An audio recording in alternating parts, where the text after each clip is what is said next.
रायगढ़ जिले के महाड़पाईडीसी की तरफ से पहली बारिश का फायदा उठाकर रासायनिक युक्त घातक पानी नदी में छोड़ने का एक वीडियो वायरल हुआ। सरकार के नियमों का उल्लंघन करते हुए महाड़ की लक्ष्मी ऑर्गेनिक कंपनी यूनिट 2 की तरफ से रासायनिक युक्त घातक पानी 6 जून की शाम 7 बजे के दौरान चोरी छुपे तरीके से नालों में छोड़ दिया गया। अब ये रासायनिक युक्त पानी नालों के जरिए नदी में पहुंचेगा और नदी के जरिए लोगों के घरों तक।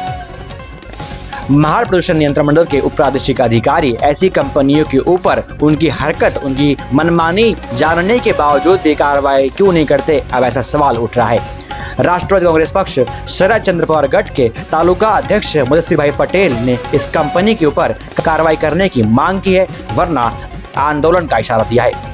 कंपनी किस तरीके से मनमानी कर रही है और लोगों की जान से खिलवाड़ कर रही है, ऐसे में वक्त रहते इस पर कार्रवाई की जाए, वरना राष्ट्रवादी कांग्रेस पक्ष की तरफ से आंदोलन का इशारा भी दे दिया गया है। रासायनिक घातक पानी छोड़ने वाली कंपनी के ऊपर राष्ट्रवादी कांग्रेस पक्ष के तालुका अध्यक्ष मुदस्सिर भाई पटेल ने कुछ जानकारी दी है, आप खुद सुनिए। महाड MIDC मधील आज जर कारखानदारीचा आपण विषय पाहायला गेला तर एकदा पावसाला सुरू झाला की त्या पावसाळ्याचा फायदा घेत नदीमध्ये कोणतीही प्रक्रिया न करता पाणी सोडण्यात येते। आता नुकताच जर आपण पाहिलं तर 6 तारखेला जेव्हा इथं पावसाची सुरुवात झाली त्यावेळेस महाड MIDC मधील लक्ष्मी ऑर्गेनिक युनिट 2 जी कंपनी आहे त्या कंपनीच्या माध्यमातून थेट नदीमध्ये कोणतीही प्रक्रिया न करता पाणी सोडण्यात आलं। आज या कंपन्यांच्या पाणी सोडण्यामुळे जर पाहायला गेला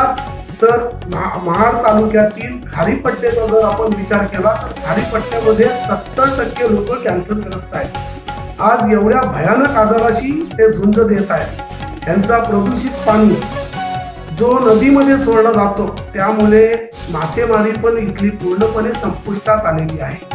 आज गोरगरीब आदिवासी हे मासेमारीवर आपला कुटुंबाचा उदरनिर्वाह करताना आपण पाहत होतो, पण या रासायनिक युक्त घातक पाण्यामुळे आज आदिवासी समाज पूर्णपणे म्हणजे या व्यवसायातून मुक्त झालेला आहे। जर पाहायला तसं गेला तर या पाण्यामुळे म्हणजे जो कोणतीही प्रक्रिया न करता जो हा पाणी सोडला जातोय त्यामुळे जनजीवन देखील पूर्णपणे विस्कळीत झाले आहे आणि हे कुठेतरी थांबलं पाहिजे। महाडचे उपप्रादेशिक अधिकारी जे आपले प्रदूषण नियंत्रण मंडळाचे आहेत त्यांनी अद्याप यांच्यावर या कारखानदारांवर नियंत्रण नाही आहे। अद्याप कोणतीही कारवाई ते करत नाही, त्यामुळे कारखानदार आपली मनमानी करीत आहे आणि ही कुठेतरी मनमानी थांबली पाहिजे आणि ती थांबवण्यासाठी राष्ट्रवादी काँग्रेस पक्ष शरदचंद्र पवार या पक्षातर्फे मी तालुका अध्यक्ष म्हणून आज सांगतोय की आम्ही या पक्षातर्फे महाडच्या उपप्रादेशिक अधिकारी यांच्या कार्यालयासमोर आंदोलन करणार। आम्ही तसं पत्रही तयार केलेलं आहे, हे पत्र आम्ही उद्या त्यांना देतोही आणि यावर कुठेतरी त्यांनी जे उद्योग कारखानदारीच्या माध्यमातून चाललेले आहेत हे कुठेतरी थांबले पाहिजे। जो रासायनिक घातक पाणी जो आमच्या नदीमध्ये सोडला जातोय आणि त्या नदीला प्रदूषित केला जातोय हे जर थांबलं नाही आणि येत्या 8 दिवसात जर कारवाई झाली नाही तर राष्ट्रवादी शरदचंद्र पवार पक्षातर्फे एक मोठं आंदोलन उभारण्यात येईल, याची मात्र त्यांनी दक्षता घ्यावी।